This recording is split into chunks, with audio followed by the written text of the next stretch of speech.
మాతో ఓట్లు వేయించుకున్నారు, గెలిచినారు, ముఖ్యమంత్రి అయినరు, ప్రభుత్వాన్ని ఏర్పాటు చేసిండ్రు. కానీ వ్యాపారస్తులను మాత్రం పట్టించుకోవడం లేదు.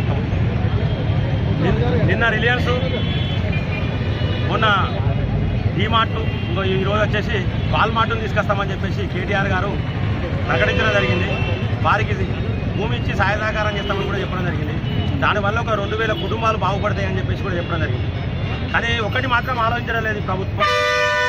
2 లక్షల కుటుంబాలు, ఒక్కొక్క జిల్లాకు 2 లక్షల కుటుంబాలు రోడ్ల మీద పడుతున్నాయి. వ్యాపారస్తులు రోడ్ల మీద పడతారు, వ్యాపారస్తులు నమ్ముకొని పనిచేసే రోడ్ల మీద పడతారు. అది మాత్రం గ్రహించడం లేదు ఈ ప్రభుత్వం.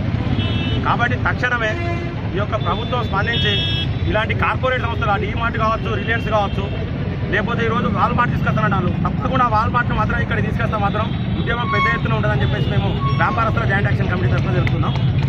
అంతేకాదు వ్యాపారస్తుల యొక్క డిమాండ్స్ను పట్టించుకోవాలి. ఈ నెల 14న మేము బహిరంగ సభ కూడా ఏర్పాటు చేసినాం. నేరెల వేణుమాధవ ప్రాంగణం పబ్లిక్ గార్డెన్ తెలంగాణ వ్యాప్తంగా మే 14 రోజు, ఆ రోజు తెలంగాణ వ్యాప్తంగా వ్యాపార సంస్థలు అందరూ కూడా బంద్ పెట్టి ఈ యొక్క బహిరంగ సభను విజయవంతం చేయాలని చెప్పేసి కోరుకుంటున్నాం. ప్రభుత్వం తక్షణమే స్పందించి ఈ వాల్మార్ట్ను ఇటువంటి వాటికి మరి ఎందుకు కోఆపరేట్ చేస్తుంది? ఏదైనా ఒక పరిశ్రమలు తీసుకురావాలి. ఇక్కడ ఏం లేవో అవి తీసుకురావాలి. కానీ ఇక్కడ పప్పులు అమ్ముతున్నారు, ఏదైనా సాఫ్ట్వేర్ కంపెనీలు అవో తీసుకురావాలి. కానీ పప్పులు అమ్ముతున్నారు, ఉప్పులు అమ్ముతున్నారు, సబ్బులు అమ్ముతున్నారు, కంప్యూటర్లు అమ్ముతున్నారు, ల్యాప్టాప్లు, మొబైల్ ఫోన్స్, బట్టలు, బూట్లు అన్నీ అమ్ముతారు. ఇక్కడ లాస్ట్కు చేపలు కూడా అమ్ముతారు, చికెన్ కూడా అమ్ముతారు. మరి ఇదే సంస్థలను ఎందుకు తీసుకొస్తాను మీరు ఈ జిల్లాలకు? దీనివల్ల మీకు ఏం లాభం మాకు అర్థమవుతలేదు. ఒక 2000 కుటుంబాల కోసం చూసుకున్నాను, ఇక్కడ లక్షల కుటుంబాలు రోడ్ల మీద పడుతున్నాయి. దయచేసి ముఖ్యమంత్రి గారు, దయచేసి కేటీఆర్ గారు, మీకు 2 చేతుల దండం పెడతాను. మీకు ఓట్లు వేసిన పాపానికి మీకు 2 చేతుల దండం పెడతాను. తప్పకుండా మీరు వ్యాపారస్తులను గుర్తించుకోవాలి. ఈ వాల్మార్ట్ను వెనుక పంపాలి.